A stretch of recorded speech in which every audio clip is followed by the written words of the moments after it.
ಇಲ್ಲಿ ಇಲ್ಲಿ ಇಲ್ಲಿ ಇಲ್ಲಿ ಈ ಕಡೆ ಈ ಕಡೆ ಈ ಕಡೆ ಬಿಟ್ಟು ಬಿಟ್ಟು ಬಿಟ್ಟು ಬಿಟ್ಟು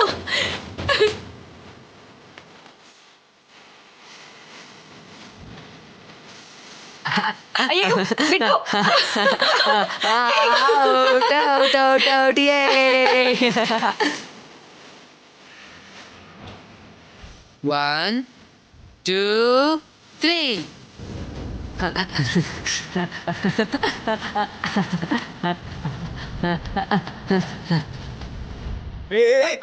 ರಾಜಿ ಈ ಕಡೆ ಅಯ್ಯೋ ಇಲ್ಲಿ. ಅಯ್ಯೋ Yay! Out, yay!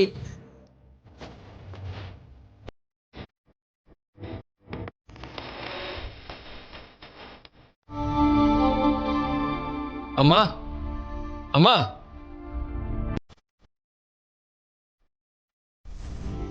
ಅಮ್ಮ ಏನೋ ಜಾಬ್ ಹುಡ್ಕೋದಕ್ಕೆ ಹೋಗ್ತಾ ಇದ್ದೀನಿ. ಇವಾಗ ಅಷ್ಟೊಂದು ಅರ್ಜೆಂಟ್ ಏನೋ 4 ದಿನ ವಿಶ್ರಾಂತಿ ತಗೋ. ಹೌದು ಕಣ, ನೀನ್ ತುಂಬಾ ಕಷ್ಟಪಟ್ಟು ಇವಾಗ ತಾನೇ ಚೇತರಿಸ್ಕೋತಾ ಇದೀಯಾ. ಅಷ್ಟರಲ್ಲಿ ಕೆಲ್ಸಕ್ಕೋಸ್ಕರ ಯಾಕೆ ತಿರುಗೋದು? ಮನೇಲೆ ಇದ್ಬಿಟ್ರೆ ಸೋಂಬೇರಿತನ ಅಭ್ಯಾಸ ಆಗುತ್ತೆ.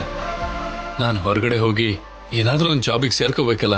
ಸಂಪಾದನೆ ಮಾಡಿದ್ರೆ ಮಾತ್ರ ಮನೆ ನಡೆಯುತ್ತೆ ಅನ್ನೋ ಪರಿಸ್ಥಿತಿ ಏನಿಲ್ವಲ್ಲ. ಇರೋದನ್ನ ಖರ್ಚು ಮಾಡ್ತಾ ಹೋದ್ರೆ ಅದು ಖಾಲಿ ಆದ್ಮೇಲೆ ಸಂಪಾದಿಸೋ ವಯಸ್ಸು ಇರೋದಿಲ್ಲ, ಶಕ್ತಿನೂ ಇರೋದಿಲ್ಲ.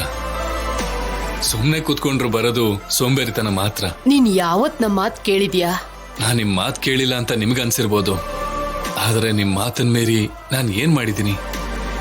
ಪ್ರಾಣಕ್ಕಿಂತ ಹೆಚ್ಚು ಪ್ರೀತಿಸ್ತಿದ್ದ ರಾಜಲಕ್ಷ್ಮಿನೂ ನಾನ್ ಬಿಡೋದಕ್ ಸಿದ್ಧ ಇದ್ದೆ. ಹೋಗ್ಲಿ ಬಿಡು, ಅದನ್ನೆಲ್ಲ ನೆನ್ಸ್ಕೊಂಡ್ರೆ ನನ್ ಮೇಲೆ ನನ್ಗೆ ಅಸಹ್ಯ ಆಗುತ್ತೆ. ಅದೊಂದು ಕೆಟ್ಟ ಕನ್ಸ್ಕಣ. ಅದನ್ನೆಲ್ಲ ನೆನಪು ಮಾಡ್ಕೊಳ್ದೆ ಇರೋದೇ ಒಳ್ಳೇದು. ಸರಿ ಬಿಡಿ, ಇಲ್ಲೇ ಇರು.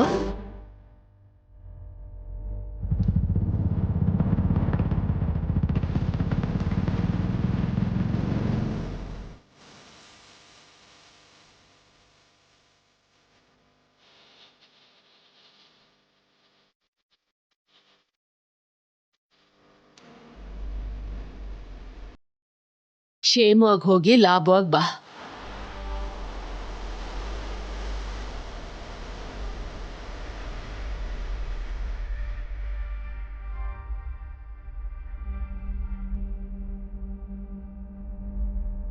ನಮಸ್ಕಾರ ಬೀಗ್ರೆ. ನಮಸ್ಕಾರ ಬೀಗ್ರೆ. ನಮಸ್ಕಾರ ಬೀಗ್ರೆ. ನಮಸ್ಕಾರ ನಮ್ಮ. ಸ್ವತಃ ನೀವೇ ಬಂದಿದ್ದೀರಾ ಅಂದ್ರೆ ಯಾವುದೋ ಮುಖ್ಯವಾದ ಕೆಲ್ಸದ ಮೇಲೆ ಬಂದಿರ್ತೀರಾ.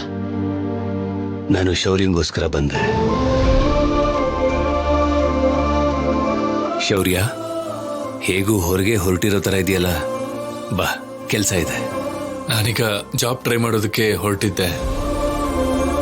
ಆಮೇಲೆ ಹೋಗ್ಬೋದು ಬಿಡು, ಬಾ. ಏನ್ ಬೀಗ್ರೆ, ಏನಾದ್ರೂ ಮುಖ್ಯವಾದ ಕೆಲ್ಸನಾ? ಬಂದ್ಮೇಲೆ ನಿಮ್ಗೆ ಗೊತ್ತಾಗುತ್ತಲ್ವಾ. ಶೌರ್ಯ, ನೀನ್ ಬಾಪ್ಪ.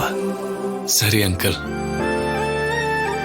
ಇನ್ನೂ ಅಂಕಲ್ ಅಂತಾನೆ ಕರೆದು ದೂರ ಇರ್ತೀಯ, ಮಾವಯ್ಯ ಅಂತ ಕರಿ. ಆಗ್ಲಿ ಮಾವ.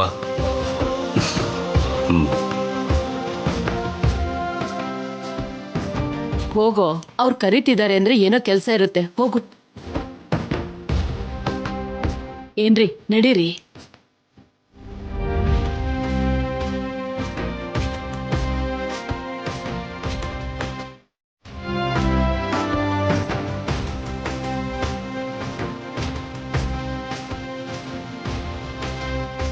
ಯಾಕಪ್ಪ ಕೂತ್ಕೊಳ್ದೆ ಹಾಗೆ ನೋಡ್ತಾ ಇದೀಯಾ? ನೀವು ಡ್ರೈವ್ ಮಾಡ್ತಾ ಇದ್ರೆ ನಾನು ಹಿಂದೆ ಕೂತ್ಕೊಳ್ಳೋದು ಚೆನ್ನಾಗಿರಲ್ಲ ಮಾವ. ನಾನ್ ಡ್ರೈವ್ ಮಾಡ್ತೀನಿ, ನೀವು ಕೂತ್ಕೋತೀರಾ? ಯಾಕೆ? ನಿಮ್ ಮಗ ಆಗಿದ್ರೆ ಹಿಂದೆ ಕೂರ್ತಿರ್ಲಿಲ್ವಾ?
ಅಯ್ಯೋ ದೇವ್ರೆ, ಇವಳೇನೋ ಮಾಡ್ಕೊಳ್ಳೋ ತರ ಇದ್ದಾಳಲ್ಲ. ಚಾರು ಬಾಗಲ್ ತೆಗೆ. ಅತ್ಗೆ ಅತ್ಗೆ ಅತ್ಗೆ ಅತ್ಗೆ ಅತ್ಗೆ ಅತ್ಗೆ ಅತ್ಗೆ ಅತ್ಗೆ ನಿನಗೋಸ್ಕರ ಮನೆ ಎಲ್ಲ ಹುಡುಕ್ತಿದ್ದೀನಿ, ನೀನ್ ಇಲ್ಲಿದ್ಯಾ? ಯಾಕೀ ಗಾಬ್ರಿ? ಚಾರು ರೂಮ್ಗೆ ಹೋಗಿ ಬಾಗ್ಲು ಹಾಕೊಂಡ್ಲು. ಏನೋ ಬೆಂಕಿಗೆ ಹಾರದ್ಲು ಅನ್ನೋ ಹಾಗೆ ಯಾಕಿಷ್ಟು ಗಾಬರಿ ಮಾಡ್ಕೋತಾ ಇದ್ಯಾ? ಸೀಮೆ ಎಣ್ಣೆನ ಜೊತೆಗೆ ತಗೊಂಡು ಹೋದ್ಲು ಅದ್ಕೆ. ಸ್ಟವ್ ಕೊಡ್ಬೇಕಾಗಿತ್ತು. ಅಡಿಗೆ ಮಾಡ್ತಾಳೇನೋ ರೂಮಲ್ಲಿ. ಅಯ್ಯೋ ಅಯ್ಯೋ, ನಿಮ್ಗೆ ಅರ್ಥ ಆಗ್ತಿಲ್ವಾ ಅದ್ಕೆ? ಅವಳು ಒಳಗಡೆ ಹೋಗಿ ಬಾಗ್ಲು ಹಾಕೊಂಡಿದ್ದಾಳೆ. ಸೀಮೆಣ್ಣೆ ಇದ್ರೆ ಅಡಿಗೆ ಮನೇಲಿ ಕೆಲಸ ಮಾಡ್ಬೋದು. ರೂಮಲ್ಲಿ ಏನ್ ಮಾಡ್ತಾಳಂತೆ? ಬೆಂಕಿ ಪಟ್ನ ಕೂಡ ತಗೊಂಡು ಹೋಗಿದ್ದಾಳೆ ಅತ್ಗೆ. ಬೇರೆ ಸಂಸಾರ ಶುರು ಮಾಡ್ತಾಳೇನೋ, ಹೋಗ್ ನೋಡು. ಅತ್ಗೆ, ಸೀಮೆ ಎಣ್ಣೆ ಬೆಂಕಿ ಪಟ್ನ ಜೊತೆ ಸಂಸಾರ ಮಾಡ್ತಾರ? ಅವಳೇನೋ ಅಪಾಯ ಮಾಡ್ಕೊಳ್ಳೋ ತರ ಇದ್ದಾಳೆ. ಅವಳು ಬೆಂಕಿ ಹಚ್ಚೋಳೆ ಹೊರತು ಅವಳೇ ಬೆಂಕಿ ಹಚ್ಕೋತಾಳೆ ಅಂತ್ಯಾ? ನೀವ್ ಬನ್ನಿ ಅತ್ಗೆ, ಇಷ್ಟೊತ್ತಿಗೆ ಸೀಮೆ ಎಣ್ಣೆ ಮೈ ಮೇಲೆ ಕೂಡ ಸುರ್ಕೊಂಡಿರ್ತಾಳೇನೋ. ಅವಳು ಸತ್ರೆ ಅಣ್ಣ ನನ್ನ ಸಾಯಿಸ್ಬಿಡ್ತಾನೆ. ನಡಿ ನಡಿ ನಡಿ ನಡಿ. ಬನ್ನಿ ಬನ್ನಿ ಬನ್ನಿ ಬನ್ನಿ ಅದ್ಕೆ, ಬಾಗ್ಲು ಕೂಡ ಹಾಕೊಂಡಿದ್ದಾಳೆ ಅದ್ಕೆ, ಬಾಗ್ಲು ಕೂಡ ಹಾಕೊಂಡಿದ್ದಾಳೆ. ಅಯ್ಯೋ